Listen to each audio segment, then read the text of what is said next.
বিবেক দিয়ে কাউকে বিশ্বাস করলে সেটা হয় বিশ্বাস, আবেগ দিয়ে কাউকে বিশ্বাস করলে সেটা হয় অন্ধবিশ্বাস। বিশ্বাস ভেঙে গেলে মানুষের কষ্ট হয়, কিন্তু অন্ধবিশ্বাস ভেঙে গেলে মানুষ অবাক হয়ে যায়, কিছু বলার ভাষা হারিয়ে যায়।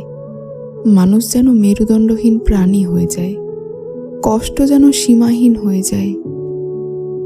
গোলাপের সৌন্দর্য প্রশংসা করার আগে তার যন্ত্রণাদায়ক কাটার ব্যাপারেও যেমন ভাবা উচিত, ঠিক তেমনি কাউকে বিশ্বাস করার আগে বিশ্বাস ভাঙার পরিণাম কি হবে সে ব্যাপারেও ভাবা উচিত। এক হাঁড়ি দুধ নষ্ট করাতে যেমন এক ফোঁটা লেবুর রস যথেষ্ট, ঠিক তেমনি বিশ্বস্ততা নষ্ট করাতে হালকা সন্দেহ করানোটাই যথেষ্ট। বিশ্বাস একটা অদ্ভুত জিনিস।